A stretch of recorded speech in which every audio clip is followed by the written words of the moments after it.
Let's make a beaded Byzantine bracelet. This is a relatively simple weave which makes great little segments that you can string between beads and other components, or you can turn it into a completed bracelet or necklace. So what I have here is a completed segment of it. It's got these outer rings which we're going to use to hook to our beads. It's got these pairs of folded sections, and it's got a ring in the center.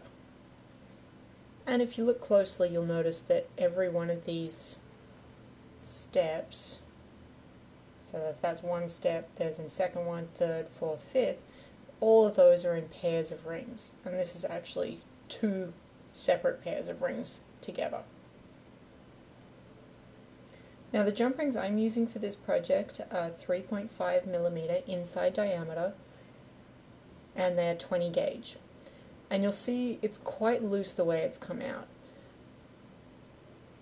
Aspect ratio is something that you should start to get familiar with as you start to do more chain, and it'll give you a better idea of how to purchase jump rings and what jump rings are going to work for which projects.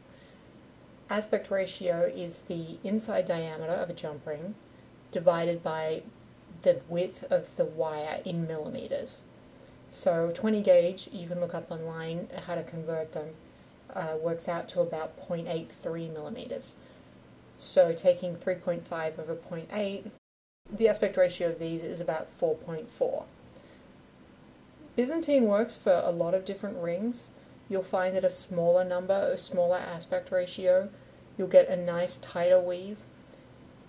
With such a large one here, it tends to not hold its shape quite so well. Each segment of Byzantine is done in 14 rings, so it might help while you're learning the weave to separate out your jump rings, keep them open, and put them into piles of 14. That way you'll know really quickly if you've made a mistake and can go back and fix it before you get too far ahead. To begin, I've got 3 pairs of jump rings on a paper clip. I'm going to take those ones on the end and open them out like a book, as though I were opening the pages. I'm going to grab that ring underneath. I'm using a paper clip to make it easier to see, but you can use your fingers or your pliers, or eventually you'll be able to just put your jump ring right in there. And I'm going to let those fall back to the outside. Now I'm going to pinch the 2 rings that I let fold,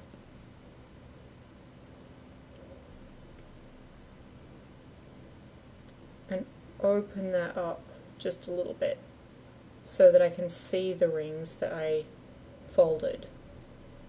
So if I just string right through there, it should instantly make a shape like that.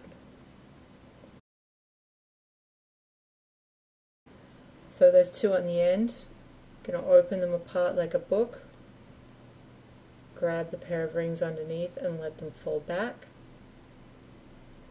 pinch them down, wriggle that open, and if your aspect ratio of your rings is a little large, you might see a whole bunch of rings under here when you do this stage. You want to make sure you pick up the outer ones. They're the ones that you folded back.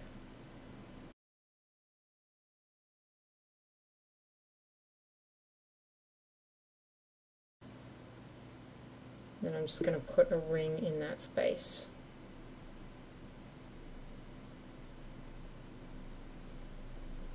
If it doesn't look like that straight away, you've done something wrong, take the ring out and try that step again.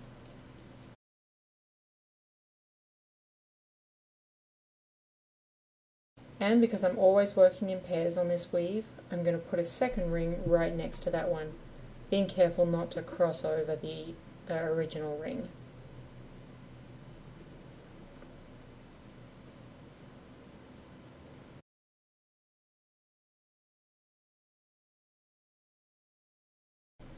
Alright, so now I've got a piece that looks like that.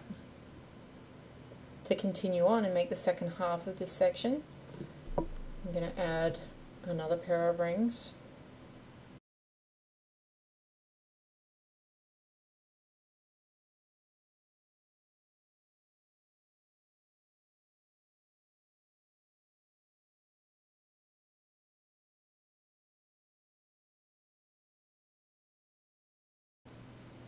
and a second pair of rings.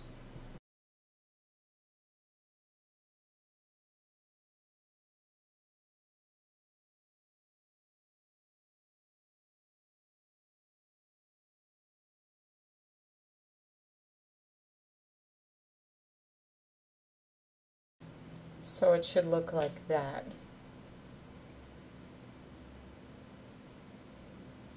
Now I'm going to do exactly the same step. Take the two on the end, open them apart like a book, grab those and let them fold back, and pinch. As you pinch, it can help to just slide your fingers up very slightly, and that'll help it get into the position to grab them on the next step. Let's wriggle those apart. And with my second last jump ring, I'm going to pick up the two rings underneath, and it should make that shape straight away. And that's all there is to Byzantine. If you were going to make a completed bracelet without any beads or components in between, from this stage you'd add on 2 more pairs of rings and then repeat the folding stage.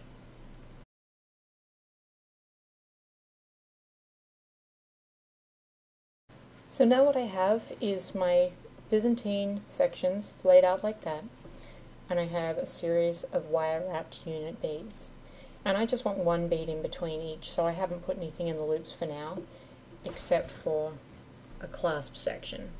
And what I've got there is a regular lobster clasp and a soldered ring just wrapped into the ends of those loops. Let's start by opening up carefully these end pairs, and I'm going to do it one at a time. I could wire wrap directly onto those loops, but you'll find it's a little easier to do it in this direction rather than trying to wire wrap over a pair of jump rings. You just need to make sure that the loops on your wire wraps are large enough to fit over the pair really comfortably. So I've opened it up and I'm just going to slip that on and close it back up. And then taking that second ring, carefully opening that up, slipping that on, and closing it back up. You can use your bent nose plier either way. You'll get a much better grip using it this direction, but if you're starting to work in much smaller spaces, you might find occasionally that it's better to flip it over. Just make sure you try and grab as much of the jump ring as possible so that it doesn't end up just twisting and bending around. So there's my first piece on. So now I can slip that right off, and I'm going to attach another bead. So one at a time.